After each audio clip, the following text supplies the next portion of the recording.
நாங்கள் வந்து தமிழாக பயன்படுத்தணும், அதே நேரத்தில் எளிமையாக எல்லாருக்கும் விளங்குற மாதிரி பயன்படுத்தணும். மிகவும் கஷ்டம். ஏனென்றால் நான் அசல் யாழ்ப்பாண தமிழன். அந்த கடலை பையில் இருக்கின்ற பேப்பரை கூட படித்த பழக்கம் இருக்கிறது. அது என்ன சிக்கல் என்றால், ஒரு குறிப்பிட்ட சில ஆலயங்களுக்கு சென்ற பொழுது மிதிவடிகள் கூட இருந்தன. அதற்கான அந்த ஆராய்ச்சிகள், அந்த ஆய்வுகள், இது எல்லாம் எப்படி செய்யக்கூடியதாக இருந்தது? எஸ்பிபியினுடைய ஆரம்ப காலகட்டத்திலே வந்து எஸ்பிபியை மதிப்பதே இல்லை. ஆனந்த விகடன் சஞ்சிகையிலிருந்து என்னை அழைத்திருந்தார்கள். எஸ்பிபி அவர்கள் இறந்த பொழுது அவருக்கான ஒரு அஞ்சலி கட்டுரையை தருமாறு.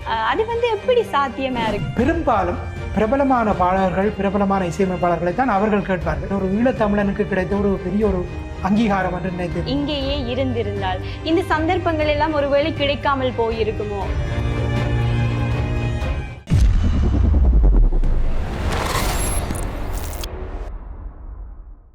வணக்கம் எல்லோருக்குமே, நான் மித்து கே ராஜா. இன்றைக்கு வந்து ஒரு உரையாடல், யாரோட உரையாட போகிறோம், என்ன உரையாட போகிறோம் அப்படின்னு சொல்லி முதலே எல்லாரும் பார்த்துருப்பீங்க. இருந்தாலும் இவரை பற்றி ஒரு அறிமுகம் சொல்ல வேண்டியது வந்து என்னுடைய கடமையாக இருக்குது. எழுத்தாளர், வானொலி அறிவிப்பாளர், நிகழ்ச்சி தயாரிப்பாளர், இதை விட வலைப்பதிவாளர்னு சொல்லி பல விடயங்களை வந்து இவர் சார்பில் நாங்கள் சொல்லிக்கொள்ளலாம். மிகவும் திறமையான, எங்களினுடைய பிரதேசத்தை சார்ந்த ஒருவரை நாங்கள் இப்போ ஆஸ்திரேலியாவிலேருந்து அப்படியே கூட்டிக் கொண்டு வந்திருக்கிறோம். வணக்கம் அண்ணா. வணக்கம் மித்து, எப்படி இருக்கிறீர்கள்? நல்ல சுகமா இருக்கிறேன். நீங்க எப்படி இருக்கிறீங்க? நலமா இருக்கிறோம். நான் தான் வளமையா எப்படி இருக்கிறீங்கன்னு கேட்கணும். நீங்க கேட்கறதுலயே தெரியுது எவ்வளவு உற்சாகமா இருக்கிறீங்களேன்னு சொல்லி. பழகிவிட்டது. ஏனென்றால் வானொலி துறை இருவருக்குமே. சரி, அப்படி இருக்கும்போது கானா பிரபா அண்ணா ஆஸ்திரேலியாவில் வந்து தசாப்தங்கள் கடந்து தன்னுடைய வாழ்க்கையை வந்து அங்கே வாழ்ந்து கொண்டிருக்கிறார். இருந்தாலும் அவரினுடைய திறமைகள் சரி, அவர் ஒவ்வொரு துறை சார்ந்து ஆற்றக்கூடிய பணிகள் சரி, இன்னுமே சிறப்பாக வந்து எங்கள் எல்லார் மத்தியிலையும் வந்து கொண்டிருக்கு அப்படின்னு சொல்லணும். அவரோட நிறைய விஷயங்களை இன்றைக்கு உரையாடுறதுக்காக நான் தயாராக இருக்கிறேன்.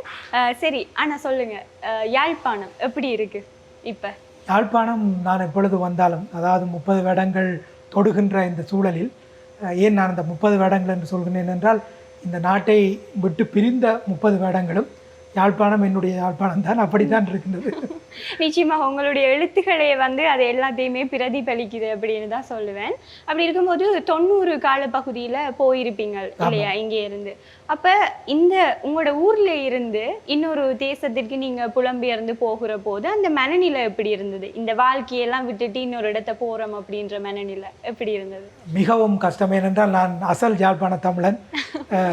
எனவே அந்த ஊருக்கு செல்லும் பொழுது எனக்கு யாருமே அங்கே இல்லை, ஆஸ்திரேலியாவில் யாருமே இல்லை. எனவே என்னுடைய பயண பொதிக்குள்ளே வந்து நான் வானொலி நாடகங்கள், அவற்றை ஒளிப்பதிவு செய்த நாடகங்களை எடுத்து சென்றேன். அவைதான் என்னுடைய ஒரு வேடங்களும் என்னோடு பேசி கொண்டிருந்தவை. சரி, நிச்சயமாக இங்கே இருக்கும்போதே உங்களுக்கு இந்த வாசிப்பு, எழுத்து இது மீது வந்து அதிக ஆர்வம் இருந்திருக்கும் உங்களுடைய அந்த சிறு பராயத்துல. அந்த ஒரு ஆர்வம் தான் இன்றைக்கு வந்து உங்களை இந்த ஒரு நிலைமையில வச்சிருக்கு அப்படின்னு நினைக்கிறேன். அப்படி இருக்கும்போது அந்த ஆரம்பம், உங்களினுடைய வாசிப்பு சரி, எழுத்து சரி, இது பற்றிய அந்த ஆரம்ப காலங்கள் எப்படி இருந்தது? எப்படி இந்த ஈடுபாடு வந்து ஊடுருவினது உங்களுக்குள்ள? நிச்சயமாக என்னுடைய பாட்டனாருடைய வீட்டில் எல்லா பத்திரிகைகளும் வரும். அந்த காலத்திலே அது இப்பொழுது வருவதில்லை. சிந்தாமணி என்ற ஒரு பத்திரிகை, அதிலே மிக மிக அழகான சிறுவர் கதைகள் மற்றும் பல பொது அறிவு விடயங்கள் வரும். எழுத்து கூட்டி படித்த காலத்திலிருந்து அதனுடைய வாசகனாக இருந்து, பின்னர் உதயன் பத்திரிகை வந்து அர்ச்சுனா என்ற ஒரு சஞ்சிகையை வெளியிட்டிருந்தது. அந்த காலத்திலே வந்து நானும் சிறுவர் எழுத்தாளராக, அதாவது பள்ளிக்கூடத்திலே படிக்கின்ற காலத்திலேயே எழுதி வந்தேன். பரிசும் எனக்கு கிடைத்தது. அப்படியாகத்தான் என்னுடைய அந்த எழுத்துலக என்னுடைய ஆரம்பம் இருந்தது. நிச்சயமாக அப்படி சிறிதாக தொடங்கிய அந்த ஒரு ஆரம்பம், அதற்கு பிற்பாடு புலம்பெயர் தேசத்து வாழ்க்கை. நீங்கள் ஆரம்பத்தில் சொன்னது மாதிரி இங்கே இருந்து உங்களோட சில விஷயங்களை கொண்டு போய் அங்கே ஒரு புது வாழ்க்கையை தொடங்கினீங்கள் இல்லையா? அந்த ஒரு காலப்பகுதியில் அப்போது இருந்த இலங்கைக்கும் யாழ்ப்பாணத்துக்கும் நீங்கள் ஆஸ்திரேலியாவில் போயிட்டு அங்கே சந்தித்த அந்த மனிதர்கள், அந்த வாழ்க்கைக்கும் அந்த வேறுபாடு எப்படி இருந்தது? கண்டிப்பாக. அதாவது ஆஸ்திரேலியாவுக்கு நான் போகும் பொழுது ஒரு இருண்ட தேசத்திலிருந்து சென்றேன். ஏன் அந்த இருண்ட தேசம் என்று சொல்கிறேன் என்றால், கிட்டத்தட்ட 4 ஆண்டுகள் எங்களுக்கு மின்சாரம் இல்லாத ஒரு சூழல். 90களினுடைய ஆரம்பம். ஒரு சின்ன ஜாம் போத்தல் விளக்கிலே தான் நாங்கள் படித்தோம். டைனமோவிலே தான் பாட்டு சுற்றி கேட்ட ஒரு அனுபவம். அதிலிருந்து ஆஸ்திரேலியான்ற ஒரு தேசத்துக்கு சென்று அங்கே வந்து எல்லாமே கிடைக்கின்ற ஒரு சூழலிலே, எம்மவரை இல்லாத ஒரு சூழலிலே அந்த தேசத்திலே நான் என்னை தேடினேன். அதாவது எப்படி நாம் எம்முடைய தமிழோடு இருக்கலாம் என்ற ஒரு தேடலின் விளைவாக அங்கே பல்கலைக்கழகத்திலே படிக்கின்ற காலத்திலே வந்து சமூக வானொலி என்று சொல்வார்கள், கம்யூனிட்டி ரேடியோ. அதாவது எல்லா மொழிகளுக்கும் வந்து ஒரு ஸ்லாட் கொடுப்பார்கள். அப்படியாக தமிழிலே அந்த தமிழோசை என்ற ஒரு வானொலியிலே நான் இணைந்து கொண்டு தொடர்ச்சியாக இப்பொழுது 28 ஆண்டுகளாக வானொலி துறையிலும் நான் இயங்கி வருகின்றேன். நிச்சயமாக ஒரு சிறப்பான விஷயம் அப்படின்னு சொல்லணும். ஏன்னு சொன்னால் இங்கே இருந்து போய் அதுவும் அந்த ஒரு போர்க்காலம் அந்த ஒரு ஆரம்ப நிலையில் போயிருப்பீங்க நீங்கள். அப்படி போய் வந்து தமிழை பிரதிநிதித்துவப்படுத்தி வந்து ஆஸ்திரேலியா ஒரு மேலைத்தேய நாட்டில் வந்து நீங்கள் ஒரு இவ்வளவு காலம் பணியாற்றி கொண்டிருக்கிறீங்களா அப்படின்றது உண்மையிலேயே சந்தோஷம். அதை தாண்டி எங்களுக்கு பெருமையான ஒரு விஷயம். ஆனால் இதில் இன்னும் சில விஷயங்களை கேட்கணும். நீண்ட காலமாக இந்த ஒரு வானொலி துறையில் ஊடகத்துறையில் இருக்கிறீங்க. அப்போ நிச்சயமாக அந்த தமிழினுடைய வெவ்வேறுபட்ட பரிமாணங்களை பார்த்துருப்பீங்க. எப்படியெல்லாம் தமிழ் வந்து அதில் தவண்டு எழுந்து நடந்து அதுக்கு பிறகு இப்போ வரைக்கும் எப்படி அந்த தமிழின் பிரயோகம் இருக்குன்னு பார்த்துருப்பீங்க. அப்போ ஆரம்பத்தில் நீங்கள் ஆஸ்திரேலியாவில் வந்து இந்த தமிழை பயன்படுத்துகிற போது உங்களுக்குள்ள சில எண்ணங்கள் இருந்திருக்கும், ஏதாவது உணர்வு சார்ந்த சில விஷயங்கள் இருந்திருக்கும். அந்த அனுபவங்களை பகிர்ந்து கொள்ள முடியுமா? கண்டிப்பாக. எழுத்திலே வந்து நாங்கள் என்னதான் எங்களுடைய மொழியை எங்களுடைய மொழி பிரயோகத்தை கையாள வேண்டும். ஏனென்றால் உதாரணமாக எங்களுடைய அனுபவங்களை நாங்கள் எழுதும் பொழுது எங்களுடைய மொழி பிரவாகத்தை கொடுக்கும் பொழுது தான் அது இயல்பாக இருக்கும். ஆனால் வானொலி தமிழ் என்பது ஒரு ஊடகத்தமிழ். உதாரணமாக அப்துல் ஹமீத் அவர்கள் எப்பொழுதுமே சொல்லுவார், எல்லோருக்கும் பொதுவான இறைவன் என்பது போல எல்லோருக்கும் பொதுவான அந்த ஊடக மொழி என்பது மிக கவனமாக கையாளப்பட வேண்டும். ஏனென்றால் எல்லா தேசத்திலிருந்தும் மக்கள் வானொலியினுடைய நேயர்களாக இருக்கின்றார்கள். சிங்கப்பூர், தமிழ், மலேசியா, தமிழ்நாடு மற்றும் எங்களுடைய ஈழத்தவர்கள் சொன்னால் ஈழத்திலேயே எத்தனையோ விதமான மொழி பிரயோகங்கள் இருக்கின்றன. எனவே இயன்றவரை எங்களுடைய ஊடகத்தமிழை நாங்கள் கை கொள்ள வேண்டும். அதுக்காக இலக்கண சுத்தம் என்று நான் சொல்ல வரவில்லை. வானொலிக்கான ஒரு ஊடகத்தமிழை எங்களுடைய முன்னோர்கள் கட்டி காந்து வந்திருக்கின்றார்கள். அதை தொடர்ந்து போட வேண்டும் என்ற ஒரு சிந்தனை எனக்கு எப்பொழுதும் இருக்கும். நிச்சயமாக நிறைய இந்த வானொலி சார்ந்த ஊடகம் சார்ந்த மூத்தவர்களை எல்லாம் சந்திக்கிற போது அந்த துறை சார்ந்து இருந்தபடியே அந்த அனுபவங்கள் கிட்டி இருக்கு. அப்படி சந்திக்கிற போது அவர்கள் எல்லோருமே பொதுவாக சொல்ற விஷயம் வந்து இதுவாக தான் இருந்திருக்கு. அதே ஒரு விஷயத்தை நீங்களும் சொல்றீங்க. அதாவது நாங்கள் வந்து தமிழா பயன்படுத்தணும், அதே நேரத்தில் எளிமையாக எல்லாருக்கும் விளங்குற மாதிரி பயன்படுத்தணும். ஆனால் நான் உங்களினுடைய இந்த சமூக வலைத்தளங்கள் உங்களோட பதிவுகளை பார்க்கிற போது இல்லைன்னு சொன்னால் உங்களுடைய எழுத்து ஆளுமைகள் எங்கேயெல்லாம் புலப்படுதோ அங்கேயெல்லாம் உங்களினுடைய அந்த எளிமையான மொழிநடையை பார்த்து வியந்திருக்கிறேன். ஏன்னு சொன்னால் ஒரு 90 காலப்பகுதியில் பிறந்த ஒரு குழந்தை நான். அப்போ நீங்கள் எல்லாம் அந்த காலத்தில் நீங்கள் அப்போவே தமிழ் மீது உங்களோட பற்றியெல்லாம் தொடங்கியிருக்கும். ஆனால் இப்போ வரைக்குமே நாங்கள் வளர்ந்து வந்து அந்த தமிழை அவ்வளவு கொண்டாட தொடங்குற நேரத்தில் கூட உங்களோட ஆளுமை உங்களினுடைய அந்த ஈர்ப்பு என்பது அப்படியே இருக்குது. அதை பார்த்து வியந்திருக்கிறேன் நான். அதை வந்து எப்படி நீங்கள் தொடர்ந்து வச்சிருக்கிறீங்க அந்த பண்பு? 2005ஆம் ஆண்டிலிருந்து வலைப்பதிவுகள் என்று சொல்லக்கூடிய பிளாக்ஸ் அவற்றுடைய வீச்சு மிக அதிகமாக இருந்தது. அப்பொழுது இன்னொரு வரப்பிரசாதம் என்னென்றால் தமிழக நண்பர்களோடும் உறவாடக்கூடிய சூழல் வந்தது. இன்றைக்கு ஃபேஸ்புக் அவற்றினுடைய முன்னோடியாக அவையெல்லாம் இருந்தன. யாஹூ மடல் குழுக்கள் என்று சொல்லக்கூடியவை மற்றும் பிளாக்ஸ் இவற்றையெல்லாம் அணுகும் பொழுது ஒரு வாசகனாகவும் நிறைய படிக்கும் பொழுது எங்களுக்கு எங்களையே நாங்கள் புடம் போட்டு பார்க்கக்கூடிய ஒரு தேவை இருந்தது. என்றால் நிறைய படிக்கும் பொழுது இவற்றை எப்படி எழுதுவது, எல்லோருக்கும் எப்படி கொண்டு போவது என்ற ஒரு சிந்தனை வந்தது. அதனால் இயன்றவரை எளிமையாக கொடுக்க வேண்டும், அதே நேரத்திலே வலிமையாக எங்களுடைய செய்திகளை கொண்டு செல்ல வேண்டும். அந்த நோக்கிலே நான் எழுதும் பொழுது தமிழக நண்பர்கள் பலரே சொல்லியிருக்கின்றார்கள். அதை நான் என்னுடைய முக விளம்பரத்துக்காக சொல்லவில்லை. பிரபா, உங்களுடைய எழுத்தை படிக்கும் பொழுது உங்களுடைய பிரச்சனையை நீங்கள் சந்தித்த அனுபவங்களுடைய வீச்சை அதனுடைய ஆழத்தை எங்களுக்கு மிக இலகுவாக புரியக்கூடியதாக இருக்கிறது என்று. அந்த வகையிலே அந்த எழுத்துக்கு கிடைத்த ஒரு வெற்றியாகத்தான் நான் சொல்கின்றேன். ஏனென்றால் நான் ஒரு எழுத்தாளனாக என்னை ஒரு குறிப்பிட்ட ஒரு வரையறைக்குள் எடுத்துக்கொள்ள விரும்பவில்லை. எல்லோருக்கும் என்னுடைய அனுபவங்கள் என்னுடைய எண்ணங்கள் போய் சேர வேண்டும். அந்த எண்ணத்திலே நான் எழுதும் பொழுது என்னை இயன்ற வரைக்கும் இயல்பாக கொண்டு வந்தேன். இன்றைக்கு வந்து பார்த்தீர்கள் என்றால் 2K கிட்க்கும் நான் என்னுடைய எழுத்தை கொண்டு செல்ல வேண்டும் என்ற ஒரு எண்ணத்திலே தான் எழுதி வருகின்றேன். ஆகவே எங்களை நாங்கள் ஒவ்வொரு காலப்பகுதியிலும் சீர்தூக்கி பார்க்க வேண்டும்.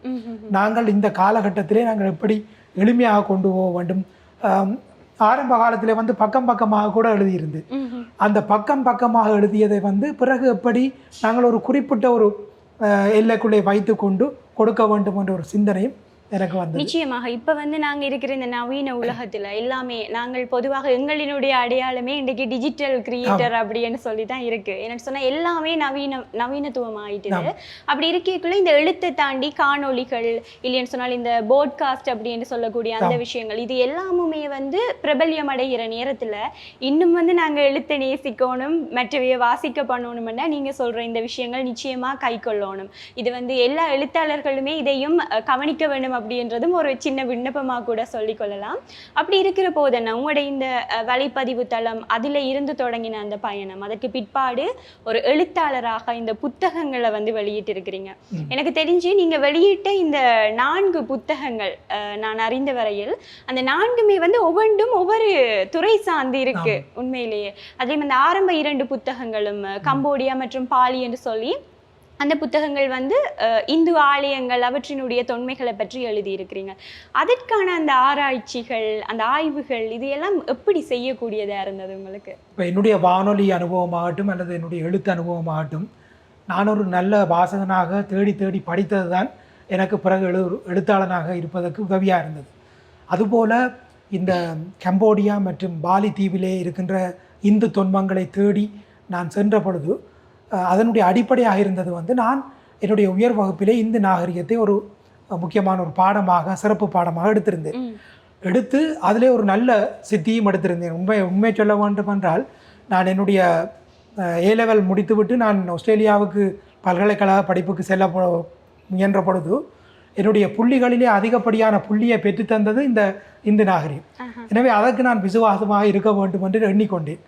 ஆனால் இன்னொரு பக்கத்திலே பார்த்தால் எங்களுடைய வாழ்வியலை எடுத்துக்கொண்டால் நாங்கள் நிறைய படிப்போம் பல்கலைக்கழகத்திலோ அல்லது எங்களுடைய ஆரம்ப வகுப்புகளிலோ அனுபவ ரீதியாக அவற்றை நாங்கள் பார்க்கக்கூடிய வாய்ப்பு மிக மிக குறைவு அதுவும் எங்களுடைய காலகட்டத்திலே அது சுத்தமாக இல்லை என்று சொல்லலாம் உதாரணமாக கல்வி சுற்றுலாக்கள் அப்போ இந்து நாகரிகத்திலே வந்து தென்கிழக்காசிய நாடுகளிலே வந்து இந்து மதம் எப்படியெல்லாம் பரவலாக சென்றது என்பதை என்னுடைய ஆசிரியர் கற்பித்தார் ஆனால் என்னுடைய ஆசிரியரோ அல்லது அவருக்கு முற்பட்டவரோ இவற்றையெல்லாம் நேரே சென்று பார்க்கக்கூடிய அனுபவம் கிடைக்கவில்லை எனவே சரி ஆஸ்திரேலியாவுக்கு மிக ஆன்மீக இடங்களாக இருப்பவை இந்த கம்போடியா மற்றும் பாலி ஆகியவை அவற்றுக்கு நான் தனியனாக சென்று அதாவது ஒரு சுற்றுலா பயணியாக சென்று அதே நேரத்திலே உள்மனதிலே வந்து ஒரு தேடல் இருக்க வேண்டும் என்ற எண்ணத்திலே வந்து கிட்டத்தட்ட ஒரு 50 ஆலயங்கள் கம்போடியாவிலே அதில் என்ன சிக்கல் என்றால் ஒரு குறிப்பிட்ட சில ஆலயங்களுக்கு சென்ற பொழுது மிதிவடிகள் கூட இருந்தன அந்த எல்லை பகுதிகளிலே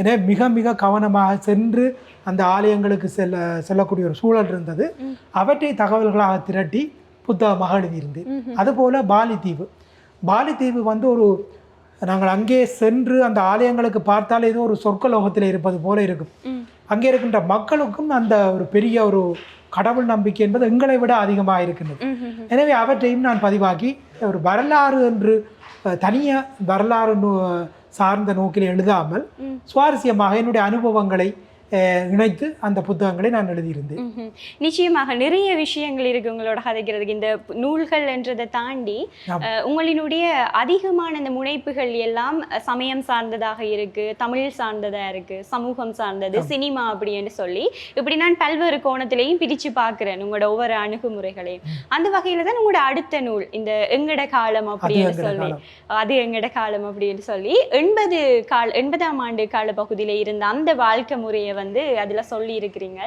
அந்த புத்தகத்தினுடைய எழுதின அனுபவம் என்னன்னு சொன்னா நீங்க இங்க இருந்து அந்த ஒரு காலத்தை எல்லாம் இழந்து அந்த ஒரு மனநிலையோட இன்னொரு பிரதேசத்துல இருந்து தான் எழுதியிருப்பீங்க இன்னொரு தேசத்துல இருந்து அந்த அனுபவத்தை பற்றி சொல்லுங்க கண்டிப்பாக எங்களுடைய காலம் என்பது பாடல் கேட்பதற்கே நாங்கள் டைனமோ சுத்தி தான் கேட்டோம் அந்த காலப்பகுதியில வந்து சைக்கிளை கிடத்தி விட்டு டைனமோவை சுத்தி பாடலை கேட்போம் அந்த காலப்பகுதியில வந்து இந்தியாவிலே வந்து விவித் பாரதி என்ற ஒரு வானொலி சேவை இருந்தது 1/2 மணி நேரம் புது புது படங்களுடைய விளம்பரங்களை போடுவார்கள் ஒரு 20 செகண்டுக்கும் குறைந்த ஒரு ஒலி அளவிலே தான் பாடல்களை ஒளிபரப்புவார்கள் அவ்வளவுதான் நாங்கள் கேட்கலாம் அப்போ நான் ஒவ்வொன்றாக எழுதி வைப்பேன் அதே நேரத்தில் வந்து சென்னை வானொலி நிலையம் வந்து எங்களுக்கு யாழ்ப்பாணத்தில் இருப்பவர்களுக்கு மிக அண்மித்ததாக பாடல்களை கேட்கக்கூடிய ஒரு வசதி இருக்கும். டைனமோ சிட்டி தான். அப்போ என்னுடைய பழக்கம் என்னவென்றால் அந்த 90களிலே வந்து ஒவ்வொரு பாடலும் வரும் பொழுது இந்த பாடல் யார் பாடியது, யார் எழுதியது, இந்த படம் இவற்றையெல்லாம் நான் ஒரு புத்தகத்திலே எழுதி குறித்து வைப்பேன். பின்னாளில் நான் ஒரு வானொலியாளனாக இருப்பதற்கு அடிப்படை அறிவு அந்த அறிவு தான். அப்படி டைனமோ சிட்டி பாடல் கேட்டது, மண்ணெண்ணெய் ஊசிலி மிஷினில் வந்து படம் போட்டு பார்த்தது. இப்போ இந்த 80களிலே வந்து எங்களுடைய வாழ்க்கை வந்து எப்படி இருந்தது, நாங்கள் எப்படியான கஷ்டங்களை அனுபவித்தோம், ஆனால் அவற்றிலே எவ்வளவு வேடிக்கையான விஷயங்கள் இருந்தன, இவற்றையெல்லாம் வைத்து கொண்டு தான் அந்த அது எங்கட காலம் என்ற ஒரு புத்தகத்தை எழுதி. நிச்சயமாக இந்த நேரத்துல தான் சினிமா சார்ந்து கானா பிரபா அவர்களினுடைய இந்த சினிமா சார்ந்த அறிவு ஒரு பரந்துபட்ட அறிவு நான் அறிந்த வரையில அது வந்து எப்படி சாத்தியமா இருக்கு. என்னன்னு சொன்னா இசையை பற்றி பேசுவீங்க, இளையராஜா அவர்களை பற்றி பேசுவீங்க, இப்போ வந்து புதிதா ஒரு பாடல் வழியாகி இருக்கு, அது ட்ரெண்டிங்ல இருக்கு அப்படின்னு சொன்னா அதை பற்றியும் சரியான விஷயங்களை வந்து பேசுவீங்க. இதே நேரத்துல தெலுங்கு, மலையாளம்னு சொல்லி எந்த மொழிகளும் எந்த சினிமாவும் வந்து விதிவிலக்கு இல்லை உங்களோட அந்த கதைகளுக்கும் நீங்கள் சொல்லுற அந்த விஷயங்களுக்கும். எப்படி இந்த ஒரு இயல்பு, எப்படி இந்த ஆர்வம்? ஆரம்பத்தில் இருந்த இந்த நாட்டிலே நாங்கள் பல கஷ்டங்களை கண்ட பொழுதும் அனுபவித்த பொழுதும் எங்களுக்கு ஒத்தடமாக இருந்தவை பாடல்கள், திரை இசை பாடல்கள். ஒரு பாடலை கேட்டால் எங்களுடைய கவலை எல்லாமே மறந்தது போல. எனக்கு இன்று வரை ஒரு மது பழக்கமோ அல்லது புகைத்தல் பழக்கமோ இல்லை. எனக்கு கிடைக்கக்கூடிய ஒரு கெட்ட பழக்கம் அல்லது நல்ல பழக்கம் என்றால் பாடல் கேட்பது. அது சந்தோஷமாக இருந்தால் துக்கமாக இருந்தாலும் கூட பாடலோடு வாழ்ந்த காரணத்தினால் தனியே இப்போ என்னை பொறுத்தவரையிலே இளையராஜா எனக்கு ஒரு பெரிய ஒரு கடவுள் எல்லையில் இருப்பவர். ஆனாலும் எல்லாரையும் கேட்க வேண்டும், அப்பொழுதுதான் அவர்களுடைய நிறை குறைகளை நாங்கள் பார்க்க முடியும். உதாரணமாக ஜஸ்டின் பிரபாகரன் இந்த திரை இசைத்துறைக்கு வந்த பொழுது ஆரம்பத்திலே அவற்றை பற்றி எழுதியிருந்தேன். அப்போ அவர் ட்விட்டரில் இருந்தார். அப்போ அவரை பற்றி எழுதினதை பார்த்து அவர் மிகுந்த நன்றி சகோதரா என்று எழுதியிருந்தார். ஆனால் இன்று அவருடைய எல்லையே எங்கேயோ இருக்கின்றது, தெலுங்கு எல்லா பக்கமும் அவர் போய்விட்டார். நாங்கள் அந்த கால பகுதியிலேயே அவரை பற்றி கேள்விப்படாவிட்டால் அல்லது அவரை பற்றி அவருடைய பாடல்களை அறியாவிட்டால் எங்களுக்கு அந்த தேடல் இருந்திருக்காது, அல்லது அவரை பற்றி ஒரு பின்புலம் தெரிந்திருக்காது. ஆகவே எல்லா பாடல்களையும் கேட்க வேண்டும், அவற்றிலே இருக்கின்ற நல்ல விஷயங்களையும் காட்ட வேண்டும் என்ற ஒரு முனைப்பே எனக்கு அன்றிலிருந்து இருக்கின்றது. நிச்சயமாக உங்களினுடைய எழுத்து இல்லைன்னு சொன்னால் இந்த சினிமா சார்ந்து நீங்கள் சொல்கிற விஷயங்கள் எல்லாம் எல்லாரையும் போய் சேரும் அப்படின்னு தான் நினைக்கிறேன். இல்லைன்னு சொன்னால் உங்களுடைய எழுத்து அந்த மொழி நடையாகட்டும், இல்லைன்னு சொன்னால் நீங்கள் சொல்ல முனைகின்ற அந்த விதமாகட்டும் எல்லாமே தனித்துவமாக இருக்குது அப்படின்றது என்னுடைய தனிப்பட்ட கருத்து. உண்மையில இதுக்கு வாழ்த்துக்கள் சொல்கிறதா நன்றி சொல்கிறதா எதுவுமே தெரியலை. ஆனால் தொடர்ந்துமே நீங்கள் இதை செய்யணும் அப்படின்றத இதில் ஒரு விண்ணப்பமாக கூட நான் வச்சுக்கொள்கிறேன். சரி, இந்த விஷயங்களை தாண்டி இப்போ உங்களை பற்றி நான் தெரிந்து கொண்ட வரைக்கும் 28 ஆண்டு காலமாக வானொலி துறையில இருக்கிறீங்க. ஆனா வந்து ஆஸ்திரேலியா நாட்டை பொறுத்த வரைக்கும் இது உங்களினுடைய பிரதான தொழிலாக இல்லை. இன்னும் ஒரு தொழில் செய்கிறீங்க ஒரு நிறுவனத்துல. இது வந்து ஒரு பகுதி நேர ஒரு விருப்ப தொழிலாக வானொலி துறை. இதை தாண்டி எழுத்து, இந்த சினிமா சார்ந்த விஷயங்களினுடைய தேடல், அதை பற்றிய பேச்சுக்கள், காணொலி உருவாக்கங்கள் என்று சொல்லி ஏராளமான விடயங்கள், அதுவும் உங்களுக்கு சந்தோஷம் தரக்கூடிய இன்னும் பிறருக்கும் நன்மை அளிக்கக்கூடிய விஷயமா இருக்கு. எப்படி இந்த நேரத்தை வந்து எப்படி நீங்கள் முகாமைத்துவம் செய்கிறீங்க இவ்வளவு விஷயத்திலையும்? அடிக்கடி மக்கள் என்னுடைய நண்பர்கள் கேட்கின்ற கேள்வி இது. அந்த காலத்திலே வந்து நாங்கள் கோவிலில் போய் ஒரு கடலை கச்சான் வாங்கும் பொழுது அந்த கடலை பையில் இருக்கின்ற பேப்பரை கூட படித்த பழக்கம் இருக்கிறது. அந்த பழக்கத்தை விட முடியாது. இப்போ நாங்கள் ஒரு தொலைபேசி என்று சொல்லும் பொழுது நான் பயணத்திலே கூட கிட்டத்தட்ட ஒரு 45 மணி நேரம் பயணித்து தான் நான் வேலைக்கு போவேன். நான் தகவல் தொழில்நுட்பத்துறையிலுடைய ஒரு முகாமையாளராக இருக்கின்றேன். அப்போ நான் என்னுடைய அந்த 45 நிமிட துளிகளும் வந்து ஏதாவது ஒன்றை கேட்பேன், ஏதாவது ஒன்றை படிப்பேன். அதே மாதிரி 45 நிமிடம் திரும்பி வரும்பொழுது ஏதாவது ஒன்றை கேட்பேன், ஏதாவது ஒன்றை படிப்பேன். இந்த பாலி தீவு புத்தகம் என்னுடைய ரயில் பயணத்திலே வைத்து எழுதப்பட்ட முழுமையான ஒரு புத்தகம். அதாவது என்னுடைய கைபேசியிலே தான் அந்த புத்தகத்தையே நான் எழுதினேன்.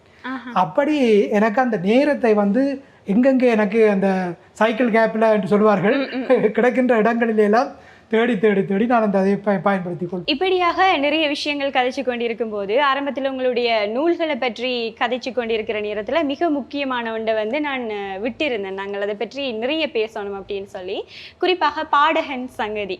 ஆரம்பத்தில் நான் சொன்னது போல சினிமா சார்ந்த உங்களினுடைய அனுபவங்கள் சரி, இசை சார்ந்த ஈடுபாடு சரி, இது எல்லாவற்றின்றையும் ஒரு பெரிய உருவமாக பெரிய படைப்பாக வந்து அந்த புத்தகத்தை பார்க்குறேன்.